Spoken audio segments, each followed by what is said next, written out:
So let's say you've come and checked all the components. You saw they were fine, or if they were faulty, you replaced them, like the diode, resistor, and even the transistor. Everything was okay, but you still didn't have the standby voltage.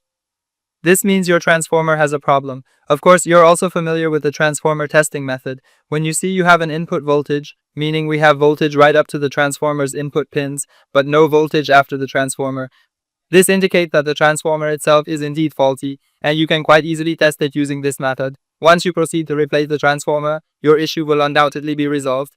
However, it's worth noting that transformers are typically components that very seldom experience malfunctions. Therefore, as an initial step, endeavor to test the various components such as the diode, resistor, and the aforementioned capacitor, specifically focusing on the capacitor here. The standby capacitor is situated right here, adjacent to the standby transformer. Typically, it's a capacitor that is 1 microfarad and rated for 50 volts. It's safe to say that in 80% of cases, it's a 1 microfarad 50 volt capacitor, and you must place the exact same type of capacitor right here.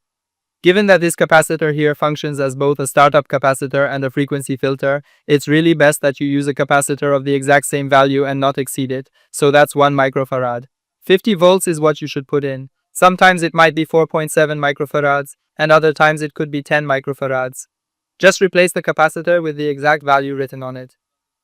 Typically, based on our experience, the range we've encountered has been a 1 microfarad 50 volt capacitor, or perhaps 4.4 or 4.2. Or even 2.2 microfarads. Sometimes it's even been 10 microfarads, but the voltage for all of them was 50 volts. For example, 10 microfarads at 50 volts, or 2.2 microfarads at 50 volts, or sometimes you'll see 4.7 microfarads at 50 volts. You should use the exact same capacitor value in this spot, and it will fully resolve the issue for you. In our next session, we'll fully explain the VSB circuit, delve into its intricacies, and completely wrap up all discussions surrounding the VSB topic.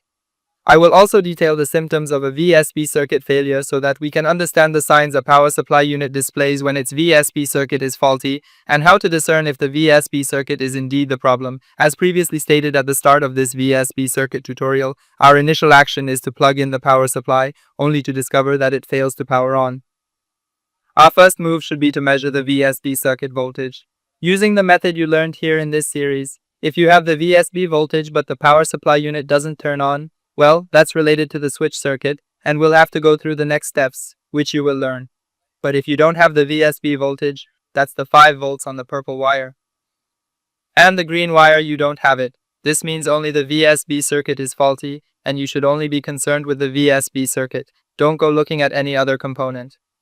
We will only test the designated path, which has been explained and will be further elaborated upon as it pertains to the VSB circuit. We'll locate the faulty component, replace it, and in doing so, the issue with the VSB circuit will be entirely resolved.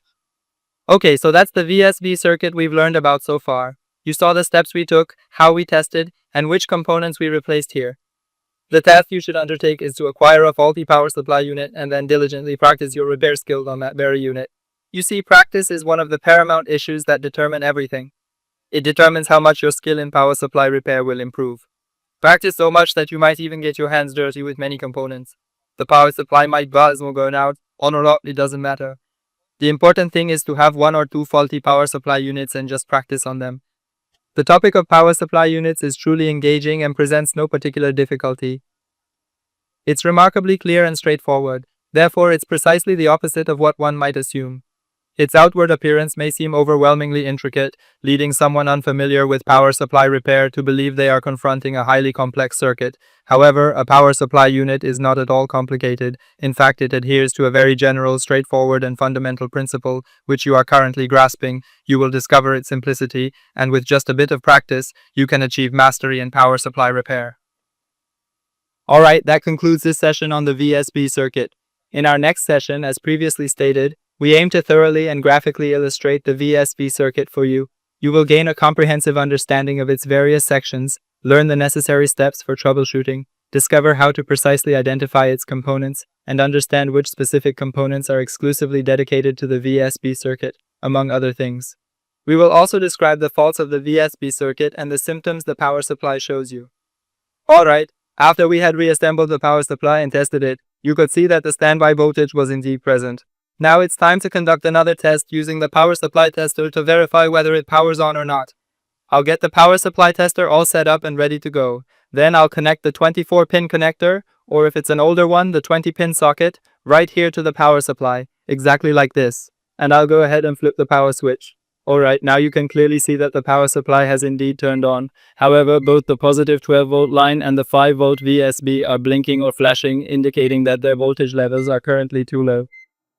The 12-volt issue occurred because we hadn't connected the 4-pin connector, which is for the 12-volt line. Now that we connect it, you can see the 12-volt line stabilizes perfectly. But now we turn our attention to the plus 5 volts for the VSB, which is located right here. Observe here, the VSB voltage and the standard 5 volts associated with the red wire are experiencing issues. As the power supply tester is clearly indicating to us right now, the primary task that needs to be done here is to stabilize the VSB voltage. If you recall, I mentioned that there's a capacitor near the VSB voltage, specifically the one known as the start capacitor, and you definitely must replace it. You can see it right here. By replacing that specific capacitor, the issue with the standby voltage, or VSB, will be completely resolved, and its voltage will no longer be low. Now we come to the positive 5-volt line, which the tester indicates here is associated with the red wire. We need to check this. This problem specifically pertains to the secondary circuit, meaning we must meticulously search for the faulty component within this section of the power supply. So which component here is the faulty one? In future sessions, I will tell you how to test the secondary circuit or the final circuit to find out exactly which components are responsible for the low positive 5 volts, and you will fully understand everything.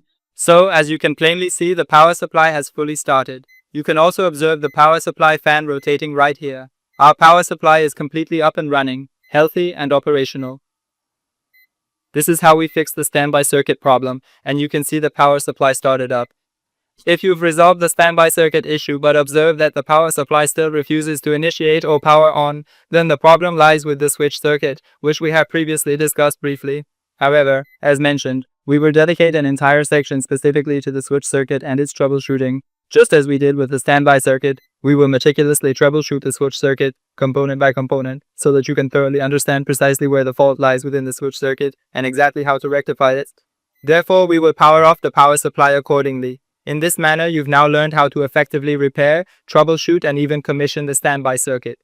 In the upcoming session, as previously stated, I aim to comprehensively elaborate on the keyword 1. I'll meticulously explain the keyword 1, keyword 2. This will mark our final session dedicated to the keyword 1, ensuring your complete familiarity with its intricacies, thereby enabling you to effortlessly keyword 3 each of its keyword 2. Until our next session, farewell.